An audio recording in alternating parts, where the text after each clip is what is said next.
everybody, and welcome to another brand new episode of T Watches a Scary Movie. My name is T, and of course, we are talking scary movies. I appreciate you tuning in for another brand new episode. Full episodes go up every Wednesday night, 8:30 p.m. Mountain Standard Time on the YouTube page, and the audio-only version goes up 30 minutes prior at 8 p.m. Mountain Standard Time on all your favorite podcasting platforms. Just gotta search TWASM or T Watches a Scary Movie. But the easiest way to stay up to date for when I'm putting out new video, new audio, new TikToks, new letterbox reviews, anything like that at all, is to get subscribed to my link tree, which is linktr.ee/T Scary Movie. If you get subscribed to my link tree, that'll keep you updated for whenever we have new videos, audios, and all of that coming out. It's truly the best way to stay up to date with those things. So, what do I have in store for y'all tonight? In movie reviews, I'm going to be discussing Talk to Me, the latest film from A24 and RackaRacka producers Michael and Danny Philippou. So we'll be talking about that in just a little bit here, but first, we have some horror news to discuss with y'all as well. So, recently, it was announced that the trailer for the upcoming Exorcist film, The Exorcist Believer, which is a legacy sequel to the original film that's being directed and written by David Gordon Green, along with help from Peter Sattler. We finally got a trailer for this that was attached to screenings of Oppenheimer, which opened this past weekend to critical acclaim and a massive box office. And folks, woo, I have got some thoughts there for you on that for sure. Now, I need you to know that I am not opposed at all to legacy sequels. Like, in principle, I'm not the biggest fan because I feel like you got to kind of stand on the franchise that you've set up. It doesn't matter whether it's something like Halloween, something like Scream, whatever. I feel that there's a way to incorporate and honor whatever's good, whatever's bad at that point, and make your film work. Now, I say that knowing that I very much enjoyed David Gordon Green's Halloween trilogy. You know, the 2018 entry was very much a, it was almost like a modern day updating of the original film. And then as we got Halloween Kills and Halloween Ends, I believe that David Gordon Green was really able to kind of take these movies where he really wanted them to go, where the writers really wanted them to go as well too. And it's kind of looking like it's going to be the same thing here with the Exorcist series, because in case y'all aren't aware of this, he's actually going to be doing 3 films in this Exorcist series. And we know it does connect to the original film because Chris McNeil, played by Ellen Burstyn, is definitely back here to return as at least one person of the original cast. And it's been said that Linda Blair is signed on to appear, whether it's in this first film or in the second and third one. It's been said that Linda Blair is involved in this as well too. So clearly we're going to get some very big connections to the original film. But watching the trailer, y'all, I can't help but feel underwhelmed by it. I'm going to see the movie, and I'm hoping that the movie turns out to be phenomenal. I really am.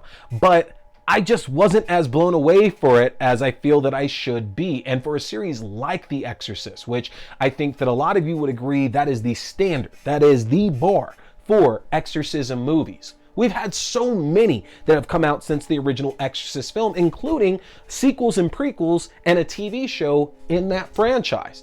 I personally think The Exorcist 3 is the best film in that series. I love The Exorcist, I do. I spent a Christmas day watching that movie over and over and over. I know, I'm weird. I think I've told that story on this show before here. But The Exorcist 3 was always my favorite because it managed to do something different. I think that that story was so unique and different from what we had seen in the original Exorcist movie, and even like the wild swings they tried to make in the second one, that you couldn't just help but to love it, honestly. And even the TV show. The TV show went back, and it went back into the world of Reagan McNeil and her dealings with Pazuzu and her own family and how they're now being terrorized. And I thought they did an excellent job with it, but then they wisely moved on. They tried to do something new.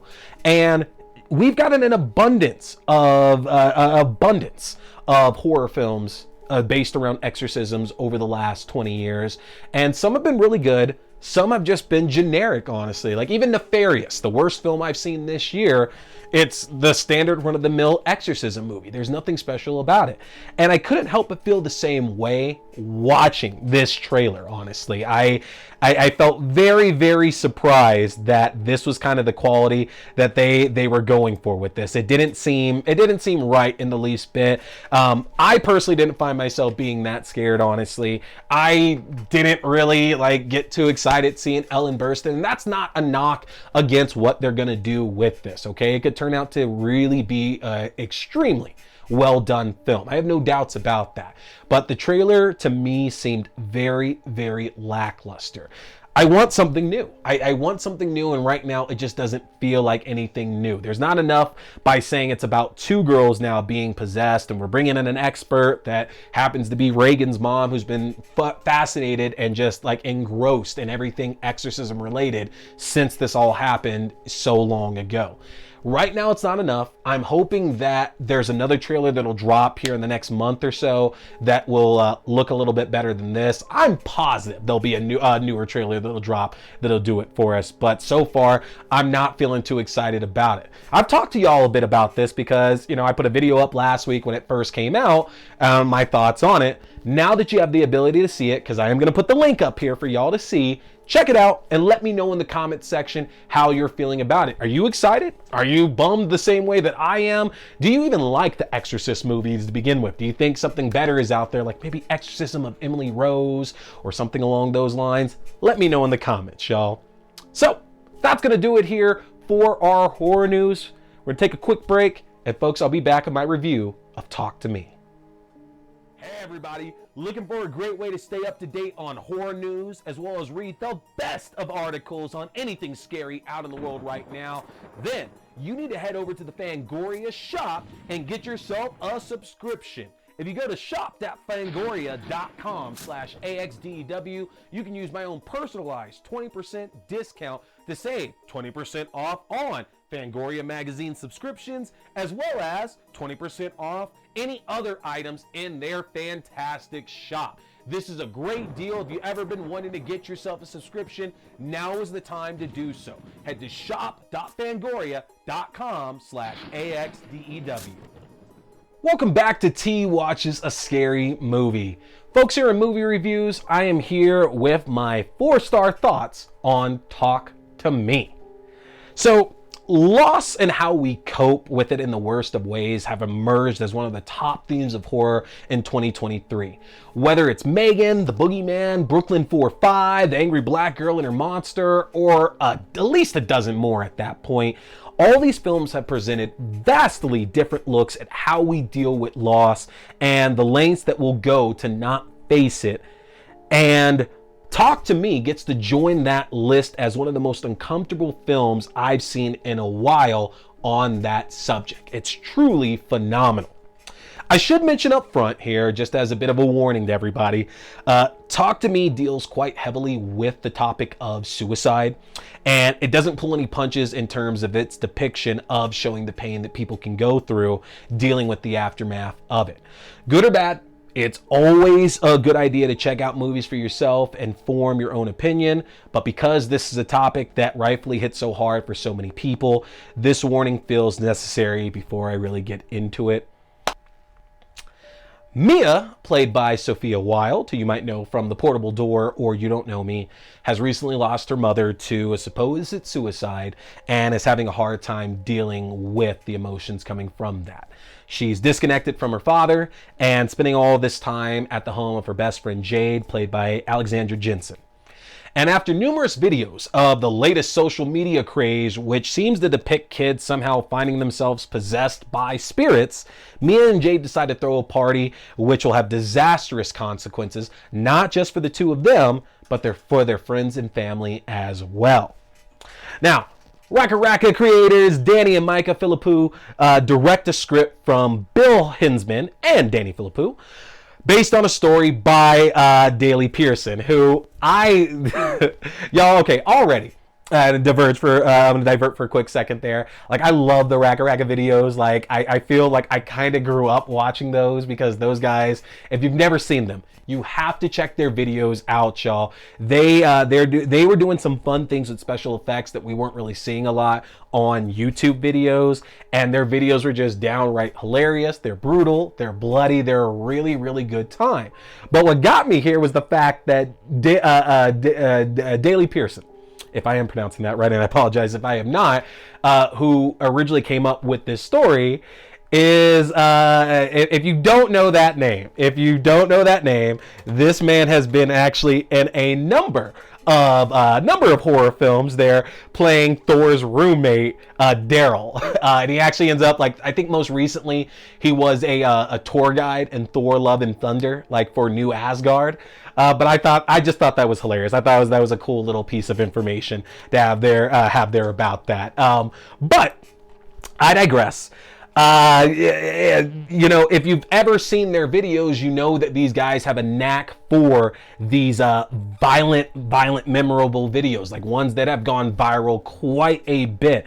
And it seems like it was the right idea to pursue here for the debut film, because that's really what this story kind of like stems from, is that, you know, these kids see that all these other kids are out there doing this really, really stupid thing, as we learn by the end of the movie. But of course, you're a kid in this day and age, you got to try it out, because even if it is real, come on, what's the worst that could happen? And we say that knowing we've had things like Tide Pod Challenge and the Hot Water Challenge and all that stuff, but even then, I will say, case in point for their knack for just like knocking things out of the park, the first 5 minutes of Talk to Me will absolutely be competing with Evil Dead Rise for the best horror opening of the year.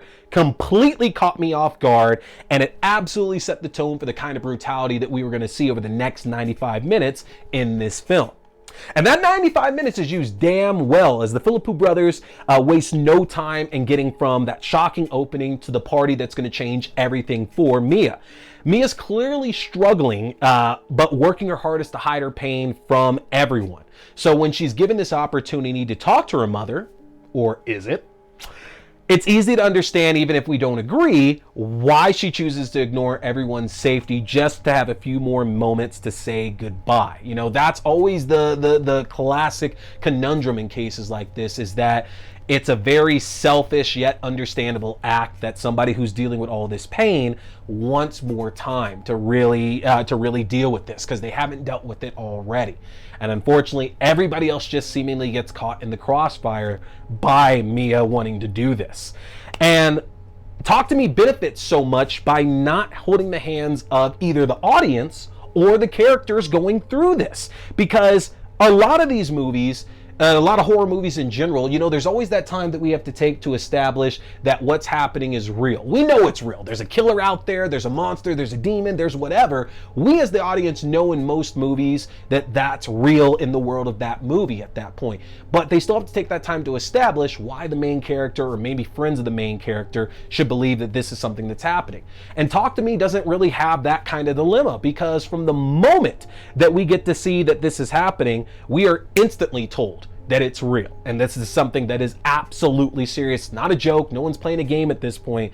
This is legitimately real. And I think what's so interesting about it is that it's set up in a way to where we're given a jump scare with it immediately, so there's some horror right out the jump there with it. But then the problem that comes with it is that after that, it's played for laughs for a portion of the film as well too.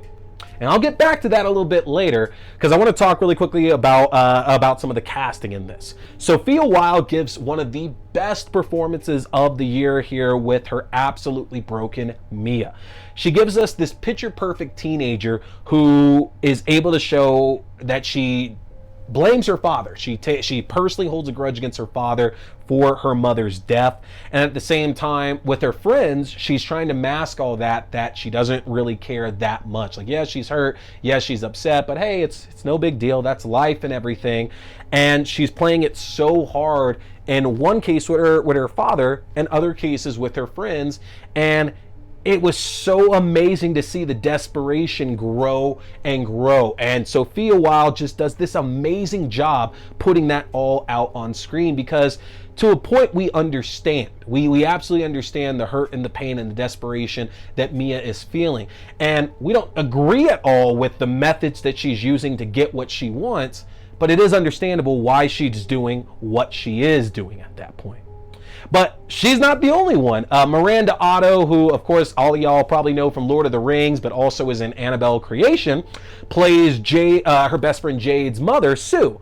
And Sue is there for a lot of the comedic relief in the film. Like, there's other funny parts in it, but I really enjoyed that the kids were predominantly taking everything that was going on like very, very seriously, and there weren't much in the way of laughs that involved the kids. It was really focused around Miranda Otto being like a very overdoting mom, and for good reason, as we see in this film. And I think she does phenomenal, because she has to switch it as well too, going from this very friendly, overdoting mom that's very concerned about her kids and doesn't want them getting into any kind of trouble, that when trouble actually occurs, she is the most protective mom in the world at that point. And while I do feel that this film does an exceptional job of showing one person's struggle with their grief, along with giving us some really chilling moments in the earlier part of the film with like the various seances and the opening and things like that, the biggest problem is there's just not enough of them. There's a truly fantastic scene involving one of the kids who takes their turn summoning the spirits that's absolutely gonna stick with you. It is incredibly, incredibly brutal, and it's gonna be hard for some of y'all to watch for sure. But the downside is that is a very, very high that's around midway through the film that we just don't get back to at that point. And not only that, but it's one of the only actual like scarier moments in the film itself. And no, we've talked about this before. Like, I get their horror movies, I get their scary movies and everything, but it's not like we have to be terrified the entire way through. But they do such a good job with this movie that it feels like, man, like we could have just gotten more in the way of these spirits showing up and causing problems. Like, I want to see more, because it's such an interesting concept. It really is such a fascinating concept for us to watch. And going back to that scene I was talking about earlier, to where they introduce the spirits and there's a good jump scare, but then almost right after it starts being played for laughs for a long amount of time. The problem is that kind of desensitizes all of us to the appearance of these spirits. When they start showing up later on in the film, they're nowhere near as scary as that one moment was, and it just takes away from the film being 100% successful. It could have been a little bit better, I feel, if we got more of these instances with the spirits showing up, and if they were played more for scares as well too. It's not bad. I mean, I get it. I think the film is really, really well done, but unfortunately it does seem to lack just a bit in the scare department, at least for me, folks. This was a strong debut from a pair of filmmakers who have been making so many of us laugh for years. And while the movie doesn't necessarily set up for any kind of sequel, I definitely think this concept would be perfect for one that could focus on a completely new set of characters who get pulled into doing the exact same thing. So if y'all are thinking about it, a sequel wouldn't be too bad of an idea here for that. Talk to Me is available in theaters everywhere starting July 28th.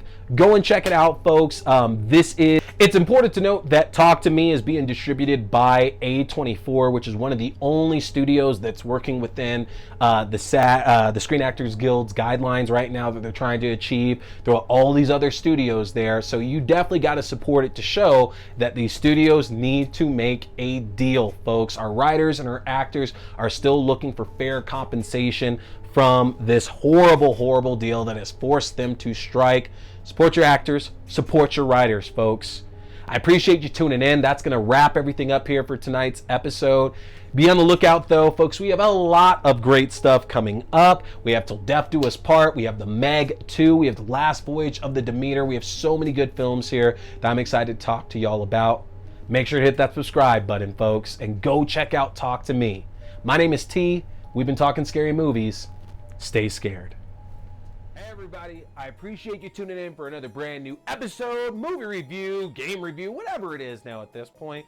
Don't forget, you want to get subscribed to my official channel so you can stay up to date for when I'm dropping new episodes, reviews, news, whatever it is. The best way to do that is get subscribed to my link tree. That's going to be linktr.ee/tscarymovie. Again, linktr.ee/tscarymovie. That'll keep you up to date with new videos, podcast links for the audio only version, as well as my letterbox where you can find written reviews. Get subscribed and don't forget, keep watching scary movies, folks. Stay scared.